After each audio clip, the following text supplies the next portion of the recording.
എന്താ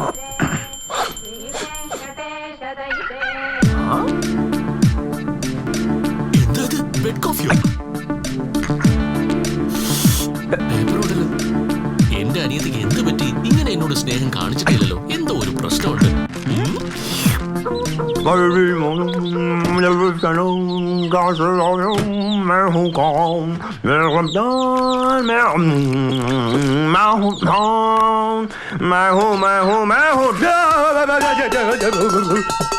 എന്താ വെള്ളത്തിന് ഇത്രയും ചൂട്? എന്തോ ഒരു പ്രശ്നമുണ്ട്. എനിക്കൊന്നും മനസ്സിലാവുന്നില്ല. ഞാൻ നോക്കണായിരുന്നു. ഇപ്പൊ എനിക്ക് കല്യാണം കഴിഞ്ഞ് വീട്ടിലൊരു ഭാര്യ ഉണ്ടായിരുന്നെങ്കിൽ ഞാൻ കുളിക്കുമ്പോ അവൾ എന്റെ പുറം തിരുമ്മി തരുമ്പോ എന്തൊരു സുഖമായിരിക്കും അല്ലേ? നീ എന്താ ചെയ്യുന്നേ? അകത്തേക്ക് കയറി. എന്ത് ചോദ്യായത്? മനസ്സുണ്ടെങ്കിൽ മാർഗം ഉണ്ടാവില്ലേ? ഒരു പെണ്ണായിട്ട് ഒരു ആണൊറ്റയ്ക്ക് കുളിക്കുന്ന സമയത്ത് അകത്ത് കയറി വരാൻ നിനക്ക് ഒരു നാണമില്ലേ? ദേഹം മുഴുവനും തുണി ഉടുത്തോണ്ട് നിൽക്കുന്ന എനിക്ക് എന്തിനാടാ നാണം? അതെന്താ? ആദ്യം നിങ്ങൾ തന്നെ നോക്ക്. എന്തിനാ ഞാനെന്തിനാ നോക്കുന്നേ? എന്റെ ടവല് പോയി. ഞാനങ്ങ് വലിച്ചെറിഞ്ഞു. കേക്ക്, എന്നോട് അങ്ങനെ ചെയ്യരുത്. നിന്റെ കാല് വേണമെങ്കിൽ പിടിക്കാം. ഞാൻ പറയുന്ന കേക്ക്. എന്റെ ടവല് തിരിച്ചതാ പ്ലീസ്. കാലെന്തിനാ പിടിക്കുന്നത്? മരമണ്ട. സ്റ്റൈലായിട്ട് എന്റെ കയ്യെ കയറി പിടിച്ച് കല്യാണ മണ്ഡപത്തിൽ വെച്ച് പ്രദക്ഷിണം ചെയ്യ്.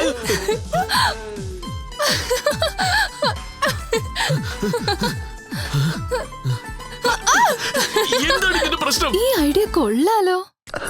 നീ എന്തിനാ ഇപ്പൊ വെള്ളം എടുത്ത് ഒഴിക്കുന്നേ? നിന്നെ കുളിപ്പിക്കാൻ വേണ്ടി മാത്രമാ. ഞാനും ഇപ്പൊ നനഞ്ഞതെന്ന് കരുതിക്കോ. അതിനുശേഷം കാര്യങ്ങളൊക്കെ ഭംഗിയാവോലോ. പ്ലീസ് എന്നെ വിട്ടേക്ക്. ഞാൻ പോവാ. ഞാൻ നിക്കില്ല. ഞാൻ പോവാ. ഞാൻ പോവും. ഇവളെന്തിനാ വന്നേ? നീ ഇവിടെ എന്താ ചെയ്യുന്നേ? ഇവിടെ എന്താ കാര്യം?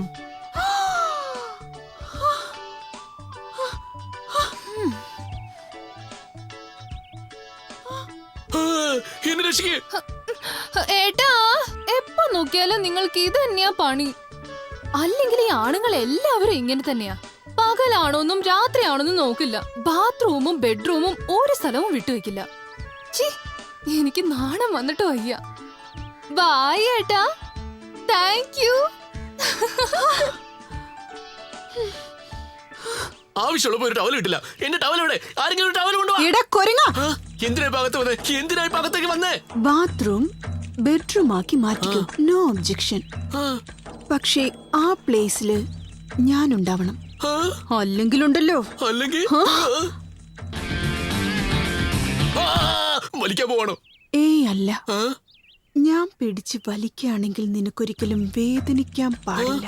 സന്തോഷം ഉണ്ടാവണം. മുടി പറിച്ചെടുത്ത സുഖം കിട്ടില്ല. സ്വർഗം കാണും. എന്നാലും കുഴപ്പമില്ല. സുഖമുണ്ടെന്ന് വേണം പറയാൻ. ലുങ്കി ഉടുക്കേണ്ട സ്ഥലത്ത് ദാവണി എന്തിനുണ്ടാവണം? കളർ ഇഷ്ടപ്പെട്ടു, അതുകൊണ്ടാ. ഓ, പാവാടയുടെ കളർ നല്ലതല്ലേ? ഇഷ്ടപ്പെട്ട എന്ത് വേണമെങ്കിലും എടുത്തുടുക്കുവോ? ആ മരമോന്തയെ കൊള്ളാങ്കി അവളെയും കെട്ടുവോ നീ? പിഴുതു കളയും ഞാൻ. എന്തിന്? കണ്ണ്. എന്നാ ഓക്കെ. അതെന്താ നിനക്ക് കല്യാണം കഴിച്ച പോലെ അഹങ്കാരം? കല്യാണം കഴിക്കാൻ പോകുന്ന പെണ്ണാ ഞാൻ. ഞാനോ? നിന്നെയോ കല്യാണം കഴിക്കുന്നു? അല്ലാതെ പിന്നെ വെച്ചോണ്ടിരിക്കാന്ന് കരുതിയോ നീ? അതിന്റെ അർത്ഥം അതല്ല. ഞാൻ നിന്നെ കല്യാണം കഴിക്കാന്ന് പറഞ്ഞിട്ടില്ലല്ലോ. രാത്രി മുഴുവൻ എന്തിനാ സ്വപ്നത്തിൽ വരുന്നത്? ഞാനെപ്പോഴാ വന്നേ? എന്റെ ഉറക്കം എന്തിനാ നശിപ്പിക്കുന്നത്? ഞാൻ നശിപ്പിച്ചോ? എന്റെ മനസ്സിൽ നുഴഞ്ഞു കയറി എന്തിനാ വഴക്കുണ്ടാക്കുന്നേ? എന്ത്? അഴിഞ്ഞു പോയി എടുത്തുടുത്തോ. എന്റെ ദൈവമേ, എന്തിനാ ഇന്നെ ഇങ്ങനെ പരീക്ഷിക്കുന്നേ? ഇന്ന് മാത്രമല്ല, ഇന്നു മുതൽ ഓരോ ദിവസവും ഇങ്ങനെയായിരിക്കും. മാനം പോയാൽ നിന്റെ പ്രാണൻ പോക്കും എന്റെ കൈകൊണ്ട്. നിനക്ക് എന്തൊക്കെ തന്നെ വേണമെന്നുണ്ടെങ്കിലും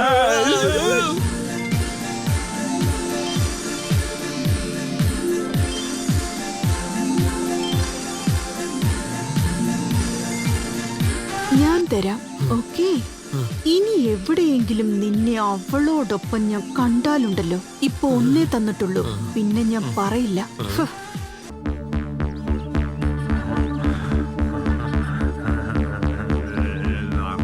എന്താ ചേട്ടാ അവിടെ? ഇവിടെ ഒന്നും സംഭവിച്ചില്ല. ഇല്ലല്ലോ, ഒന്നും സംഭവിച്ചില്ല. ഇവിടെ ഒന്നും സംഭവിച്ചില്ല. ഇവിടെ എന്തോ ശബ്ദം കേട്ട പോലെ തോന്നിയല്ലോ. ഇല്ലല്ലോ, ഇവിടെ ഒരു ശബ്ദവും കേട്ടില്ലല്ലോ. ഈ റൂമിലാകെ സെന്റിന്റെ വാസനയുണ്ടല്ലോ. സെന്റ് അല്ല, ചാമ്പ്രാണി തിരിയാ, അപ്പുറത്തെ വീട്ടിൽ നിന്ന് വരുന്നേ. അല്ല ചേട്ടാ, സെന്റിന്റെ വാസനയാ. അഞ്ജലി വന്നിട്ടുണ്ടോ? അഞ്ജലിയോ? അവള് വന്നില്ലല്ലോ. ചുമ്മാ എന്നെ പറ്റിക്കാൻ നോക്കല്ലേ. അഞ്ജലി വന്നിട്ടുണ്ടോന്ന്. വന്നിരുന്നു. അവൾ ഉമ്മ തന്നോ? ആ, അതും തന്നു. ഇല്ല, തന്നില്ല. ചേട്ടാ, എനിക്ക് എല്ലാം മനസ്സിലായി. എല്ലാവോ? എന്താ ചേട്ടാ, രണ്ടുപേരും ഒരുമിച്ചാണോ പ്രണയിക്കുന്നേ? അതുകൊണ്ടാ എനിക്ക് ചെറുതായിട്ട് ഒരു ടെൻഷൻ ഉണ്ടെന്നേ. ടെൻഷൻ ഉണ്ടെന്നോ? എന്താ സത്യം പറ. ശരിക്കും പറഞ്ഞു കഴിഞ്ഞാൽ എനിക്ക് നല്ല സന്തോഷം ഉണ്ടെന്ന് തന്നെ കരുതിക്കോ. അങ്ങനെയാണെങ്കിൽ രണ്ടുപേരും കല്യാണം കഴിക്കും. രണ്ടുപേരോ? കേൾക്കാൻ നല്ല രസമുണ്ടല്ലോ. പോയാൽ പോട്ടെ പോടാ, ഈ ഭൂമിയിൽ നിലയായി ജീവിച്ചവൻ ആരടാ? ജീവിതം എന്നത് വ്യാപാരം, അതിൽ ജനനം എന്നത് വരവാണ്, മരണം എന്നത് ചിലവാണ്. വീണ്ടും നമുക്ക് ഇത് തന്നെ സംഭവിക്കുന്നത്. കഷ്ടമായാലും കണ്ണീരായാലും ഫാക്ടറി വാങ്ങിച്ചു, അത് ചാലുവാക്കാൻ 10 കോടി ചെലവുകയും ചെയ്തു. എന്നിട്ട് റോഡ് ഇടാനായിട്ട് ചുറ്റുവട്ടവും ക്ലീൻ ചെയ്തു. എന്നിട്ട് അപ്പുറത്തും റോഡ് പണി തുടങ്ങി, ഇപ്പുറത്തും റോഡ് പണി തുടങ്ങി. നടുവിലുള്ള ഹീറോയുടെ സ്ഥലത്തിന്റെ പ്രശ്നം തീർക്കാതെ ഇങ്ങനെ ഇരുന്ന് പാട്ട് പാടിക്കൊണ്ടിരുന്ന എന്താ അർത്ഥം? എന്നെ എന്ത് വേണമെങ്കിലും പറഞ്ഞോ, അത് ഞാൻ സഹിക്കും. പക്ഷെ മഹാകവിയെ മാത്രം ഒന്നും പറയാൻ പാടില്ല, പിന്നെ എനിക്ക് ദേഷ്യം വരും.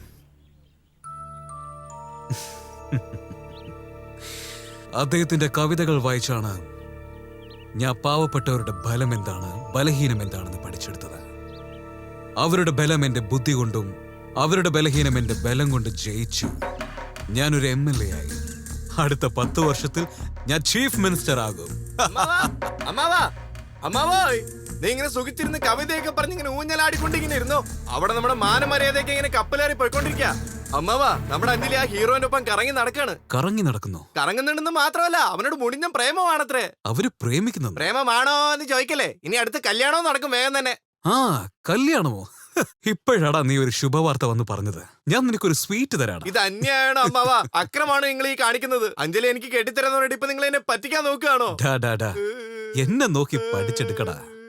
പോളിയോ കാരണം കാല് നഷ്ടപ്പെട്ട നിന്റെ ചേച്ചിയെ ഞാൻ കല്യാണം കഴിച്ചത് അവളുടെ ഭർത്താവാൻ വേണ്ടിയല്ല, മിനിസ്റ്റർ ആയിരിക്കുന്ന നിന്റെ അച്ഛന്റെ മരുമകനാവാൻ വേണ്ടിയാണ്.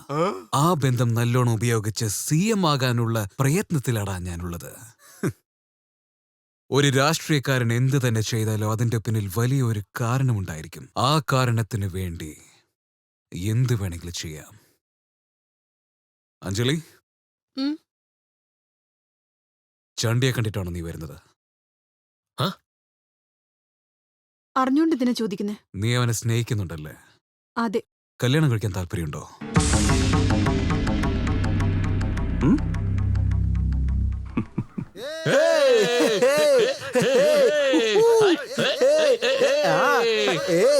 നീ എന്താ മോളെ ഒരു വിഗ്രഹം പോലെ നിർത്തിവെച്ച സ്ഥലത്ത് നിൽക്കുന്നത്? എനിക്കൊരു കാര്യം പറയണേ, വാ.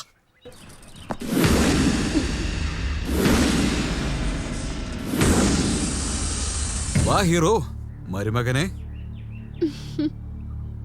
വരൂ. നീ ഭാഗ്യം ചെയ്തവനാ ഹീറോ. രാജാവിനെ പോലെയുള്ള ഞങ്ങളുടെ MLA ഇതുപോലെ ഇറങ്ങി വന്ന് അദ്ദേഹത്തിന്റെ അനിയത്തിയും നിനക്ക് തരുന്നുണ്ടെങ്കിൽ നിനക്ക് നല്ല ഭാഗ്യമുണ്ടാ. മഹാലക്ഷ്മി നിന്റെ വീടിന്റെ വാതിൽ മുട്ടിയിരിക്കുക. നീ ഒരു കോടീശ്വരനാകാൻ പോവാ. കോടി എന്താടോ പവരെ? അദ്ദേഹത്തെ കുറിച്ച് എന്താ വിചാരിച്ചേ?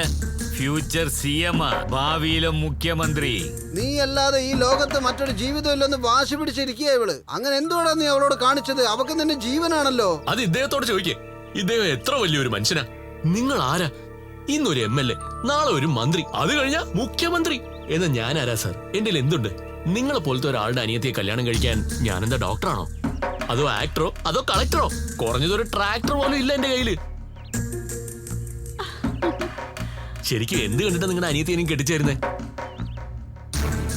കെട്ടിയാ ഞാൻ എന്ത് തരേണ്ടി വരും സാർ? എന്തൊക്കെയാടോ വിളിച്ചു പറയുന്നത്? നീ എന്തിനാ സ്ത്രീധനം കൊടുക്കുന്നേ? എന്റെ ചോദ്യം നിങ്ങൾക്ക് മനസ്സിലാവില്ല, ഈ വലിയ മനുഷ്യന് മാത്രമേ മനസ്സിലാവൂ. പറയൂ സാർ, നിങ്ങൾക്ക് എന്താണ് വേണ്ടത്? എന്റെ 5 ഏക്കർ സ്ഥലമല്ലേ?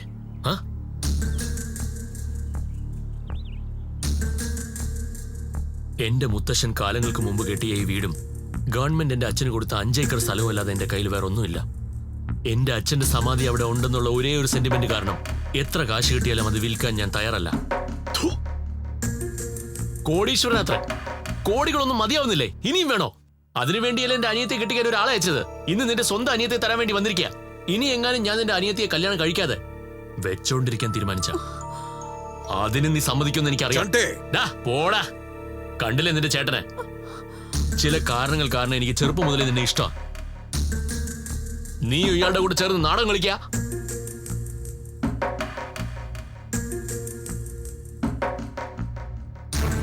ചണ്ടി, അല്പം മുമ്പ് വരെ നിന്നോട് എനിക്കൊരു സ്നേഹം ഉണ്ടായിരുന്നു. ഈ ക്ഷണം മുതൽ നീയായിരിക്കും എന്റെ ജീവൻ. കുറച്ചു മുമ്പ് നീ പറഞ്ഞില്ലേ വച്ചോളാന്ന്.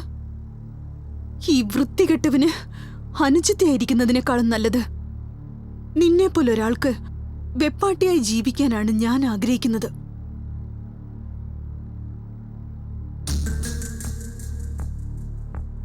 ഹീറോ, നിന്റെ കൈവശമുള്ള സ്ഥലം നിന്റേതല്ല, അത് എന്റെയാ. അതെനിക്ക് എങ്ങനെ വേണമെങ്കിലും കൈക്കലാക്കാം. പക്ഷെ നിന്നെ വിലയ്ക്ക് വാങ്ങാനാണ് ഞാനത് തന്നത്. നിന്റെ ധൈര്യം കണ്ട് ഒരുപാട് ഇഷ്ടം തോന്നിയാണ് എന്റെ കളി കളിക്കാൻ തുടങ്ങിയത്. പക്ഷെ നീ എന്റെ അഭിമാനത്തെ തൊട്ട് കളിച്ചിരിക്കുകയാണ്. വിടില്ല ഞാൻ. ഇത്രയും നാൾ നീ എന്റെ ഒരു രാഷ്ട്രീയക്കാരനായാണ് കണ്ടത്. ഇനി കാണാൻ പോകുന്നത് രാക്ഷസനെയായിരിക്കുമെടാ. കളി വീണ്ടും തുടങ്ങാൻ പോവുകയാണ് ഹീറോ. റെഡിയായിരുന്നു. നിന്റെ സ്വന്തം എന്ന് വിചാരിച്ചുകൊണ്ടിരിക്കുന്ന എല്ലാം ഇനി ഒരിക്കലും സ്വന്തമായിരിക്കില്ല. നിന്റെ കണ്ണിൽ നിന്ന് കണ്ണുനീരല്ല, ചോരയാണ് ഇനി വരാൻ പോകുന്നത്. എന്ന് വരട്ടെ. നമസ്കാരം.